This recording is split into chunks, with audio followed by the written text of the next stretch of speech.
Median आपको मैंने बताया था मिड होता है वो भी डाटा का, ठीक है। क्वार्टाइल मीन फोर्थ हिस्सा जो होता है, हम इसको same as it is median की तरह कैलकुलेट करते हैं। माइनर सा डिफरेंस है, वहाँ पे n+2 है, यहाँ पे n+1 डिवाइडेड बाय 4 होगा, वहाँ n+1 डिवाइडेड बाय 2 है, यहाँ n+1 डिवाइडेड बाय 4 होगा। क्वार्टाइल वैसे भी बोलते हैं किसी भी चीज़ के चौथे हिस्से को। तो क्वार्टाइल Q1 Q2 Q3 हो सकता है, हमारे पास 3 कैटेगरी के क्वार्टाइल जो हैं वो हो सकते हैं। Q1 है अनग्रुप डाटा में, तो आपके पास formula n+1 divided by 4। Q2 है अगर आपके पास, तो इसका फॉर्मूला भी n+1 डिवाइडेड बाय 4 है, बट जो ये वाला 2 है ये इस n के साथ जाके मल्टीप्लाई हो जाएगा।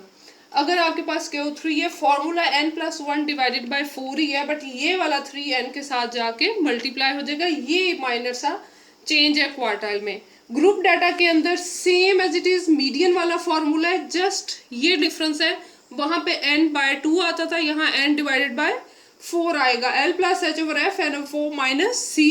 और अगर Q2 है तो यहाँ पे 2n डिवाइडेड बाय 4 आ जाएगा। अगर Q3 है तो क्या होगा, यहाँ पे 3n डिवाइडेड बाय 4 आ जाएगा। Formula same as it is median जैसे, मीडियन होता है mid of any data mean 2, quartile होता है फोर्थ, तो यहाँ पे 4 आ जाएगा।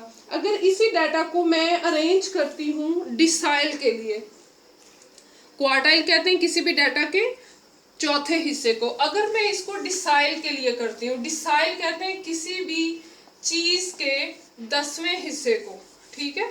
यहाँ पे D1, तो यहाँ पे क्या हो जाएगा, डिवाइडेड बाय 10 हो जाएगा, ठीक है। यहाँ पे अगर मैं फॉर एग्जाम्पल D2 करती हूँ तो यहाँ पे क्या आ जाएगा, 2n ऊपर ऐसे रहेगा, नीचे 10 आ जाएगा।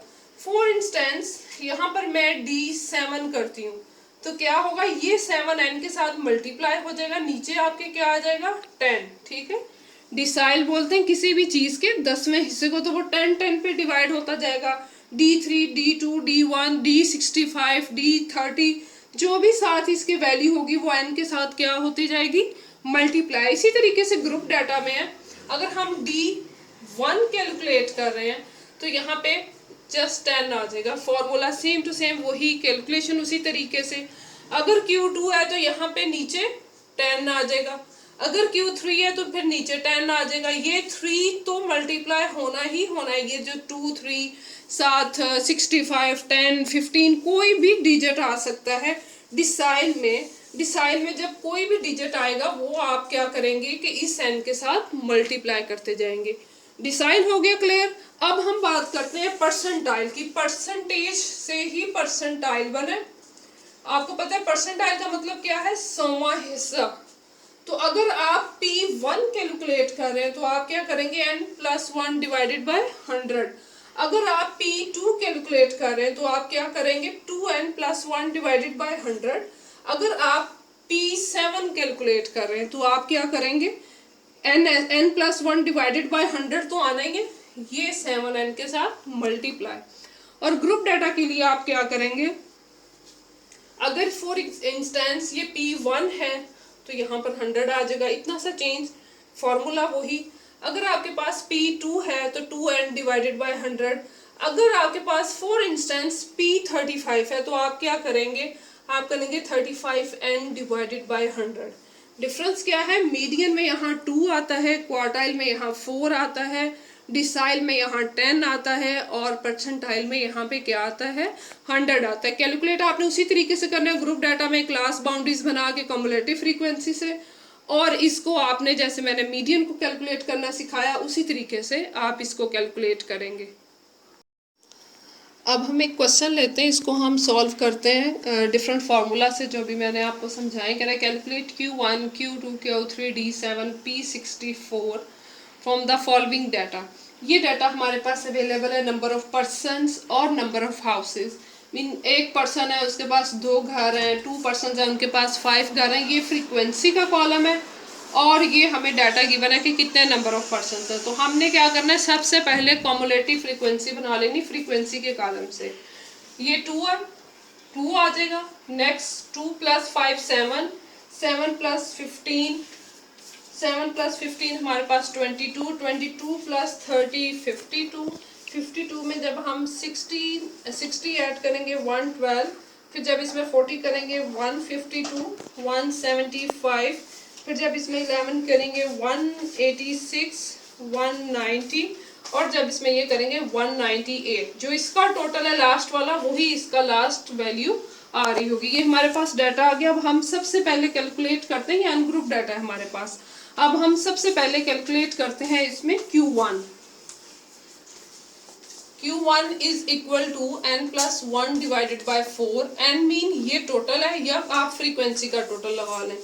198 प्लस 1 डिवाइडेड बाय 4, इन दोनों को ऐड किया 199 डिवाइडेड बाय 4 आ गया। जब हम 199 को 4 पे डिवाइड करते हैं तो ये हमारे पास 49.5 आ रहा है। आप इसको 49.5 आइटम कह सकते हैं। अब हमने कॉमुलेटिव फ्रीक्वेंसी के कॉलम में जाना है, हमने देखना है 49.5 यहाँ पर किस जगह पर एग्जिस्ट करती है। क्या 22 49.5 को अपने अंदर ऑब्जॉर्व करता है? नहीं करता। 52 49.5 को अपने अंदर ऑब्जॉर्व करता है जी। ये वैल्यू है जिसके अंदर 49.5 कवर होता है। तो इसके सामने आप जाएंगे, ये हमारा जो 4 है ये हमारा क्या होगा? क्वार्टाइल होगा। ठीक है। इसी तरीके से अब हम Q2 करेंगे 2n+1 डिवाइडेड बाय 4। अब हम क्या करेंगे, 198 था हमारा n प्लस 1 डिवाइडेड बाय 4। 198 को जब हम 2 के साथ मल्टीप्लाई करेंगे और उसमें +1 करके 4 पे डिवाइड करेंगे तो ये आफ्टर कैलकुलेशन हमारे पास 99.5 आइटम आ रहा है। हमने क्या करना है, 198 के साथ इसको पहले मल्टीप्लाई करना है, जो भी वैल्यू आएगी इसमें 1 ऐड करना है, ऐड करके इसको 4 पे डिवाइड करना है। अब हम देखेंगे 99.5 कौन सी वैल्यू अपने अंदर ऑब्जॉर्व करी। क्या ये वैल्यू ऑब्जॉर्व करी अपने अंदर? नो। 112 99 को अपने अंदर ऑब्जॉर्व कर रहा है जी, कर रहा है। तो अब हमारा मीडियन क्या होगा? 5। सॉरी, क्वार्टाइल हमारा क्या होगा? 5। ठीक है। इसी तरीके से आप Q3 को फाइंड आउट करेंगे। 3n+1 divided by 4। 3n आपका क्या है? 198 plus 1 divided by 4।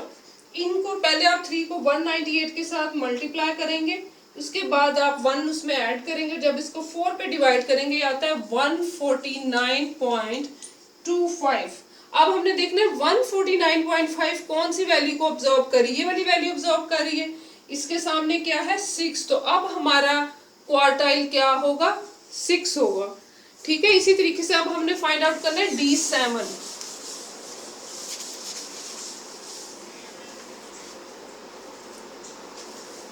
D7 is equal to 7n+1 divided by 10। Decide 7n क्या है? 198 प्लस 1 डिवाइडेड बाय 10। अब हम क्या करेंगे, अब हम 7 को 198 के साथ मल्टीप्लाई करेंगे। ठीक है। एक मैं आपको करके भी दिखा देती हूँ। 1386 आ गया प्लस 1 डिवाइडेड बाय 10। अब हम जब इसमें 1 उसके बाद प्लस करेंगे, जो हमारे पास वैल्यू आई उसको 10 पे डिवाइड करेंगे, आता है 138.7। 138.7 कौन सी वैल्यू को अपने अंदर कवर कर रहा है? ये वाली वैल्यू अपने अंदर कवर कर रही है। सो आपका डिसाइड क्या हुआ? 6। ठीक है।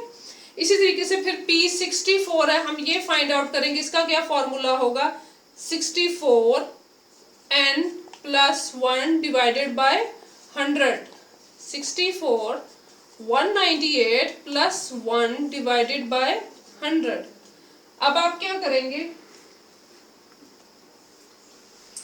198 multiply by 64 plus 1 divided by 100। ये हमारे पास हम इन दोनों को पहले ऐड कर लेते हैं, उसके बाद हम इसके साथ मल्टीप्लाई कर लेते हैं। 198 में आप पहले 1 ऐड करें। 199 आप सब में ऐसे कर सकते हैं, इन दोनों को पहले ऐड करें फिर 7 से मल्टीप्लाई कर लें। 198 को जब हमने 1 से ऐड किया 199 आ गया, 64 से मल्टीप्लाई किया तो ये हमारे पास आ गया 12736 डिवाइडेड बाय 100।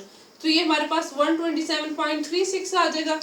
127 ये वो भी यही वाली वैल्यू जो कवर कर रही है। 112 127 से छोटी है तो इसके अंदर नहीं ये वैल्यू कवर हो रही।